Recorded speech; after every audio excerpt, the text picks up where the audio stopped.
Part 18. Do you wrestle with dreams? Do you contend with shadows? Do you move in a kind of sleep? Time has slipped away. Your life is stolen. You tear it with trifles, victim of your folly. Dirk for James on the funeral plain from Songs of Muad'Dib by the Princess Irulan.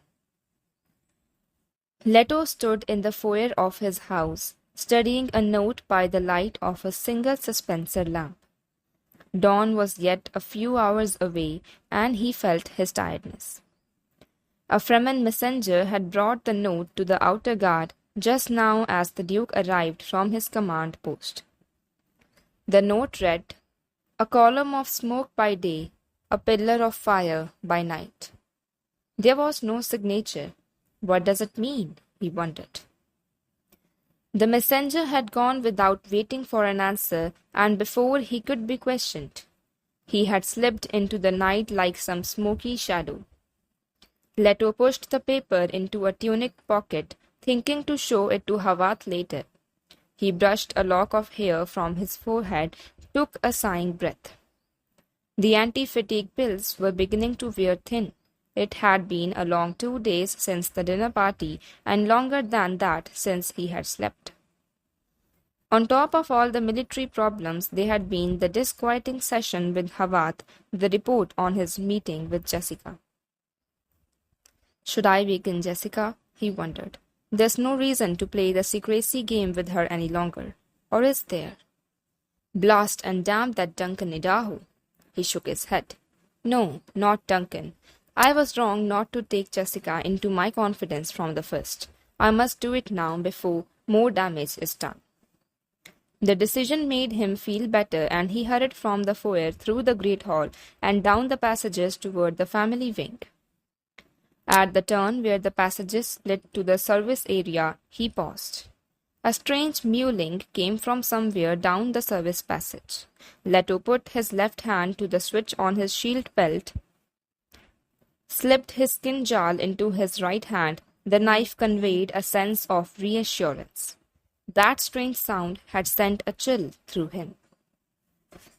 Softly, the Duke moved down the service passage, cursing the inadequate illumination. The smallest of suspensors had been spaced about 8 meters apart along here and tuned to their dimmest level. The dark stone walls swallowed the light. A dull blob stretching across the floor appeared out of the gloom ahead. Leto hesitated, almost activated his shield but refrained because that would limit his movements, his hearing, and because the captured shipment of Laskans had left him filled with doubts. Silently he moved toward the grey blob, saw that it was a human figure, a man face down on the stone. Leto turned him over with a foot, knife poised, bent close in the dim light to see the face. It was the smuggler, Tuek, a wet stain down his chest. The dead eyes stared with empty darkness. Leto touched the stain. Warm. How could this man be dead here? Leto asked himself. Who killed him? The mewling sound was louder here. It came from ahead and down the side passage to the central room where they had installed the main shield generator for the house. Hand on belt switch, kinjal poised, the Duke skirted the body, slipped down the passage and peered around the corner toward the shield generator room. Another grey blob lay stretched on the floor a few paces away, and he saw at once this was the source of the noise. The shape crawled toward him with painful slowness, gasping, mumbling. Leto stilled his sudden constriction of fear, darted down the passage, crouched beside the crawling figure. It was Mapes, the Fremen housekeeper. Her hair tumbled around her face, clothing disarrayed. A dull shininess of dark stain spread from her back along her side. He touched her shoulder and she lifted herself on her elbows, head tipped up to peer at him, the eyes black-shadowed emptiness. "Sioux," she gasped. "Killed. Guard. Sent. Get. Tuek escape, my lady. You here? No." She flopped forward, her head thumping against the stone.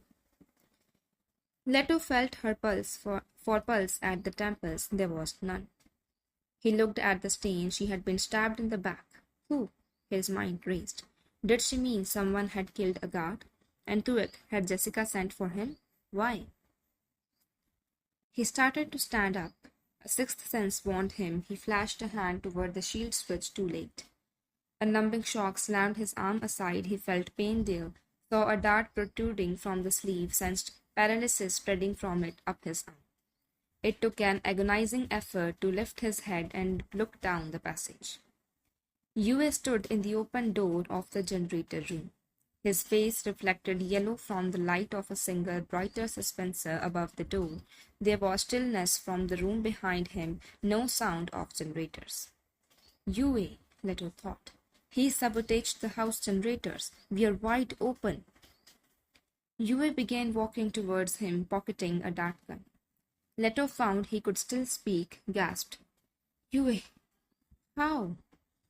Then the paralysis reached his legs and he slid to the floor with his back propped against the stone wall.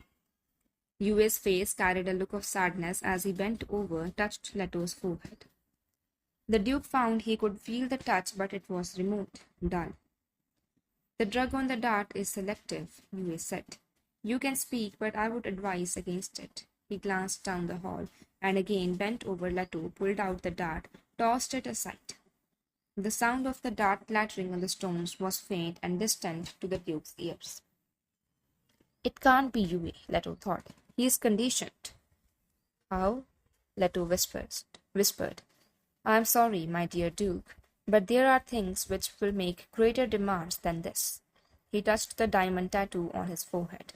I find it very strange, myself, and override on my piratic conscience, but I wish to kill a man. Yes, I actually wish it. I will stop at nothing to do it. He looked down at the Duke. Oh, not you, my dear Duke. The Baron Harkonnen. I wish to kill the Baron. Bar on her. Be quiet, please, my poor Duke.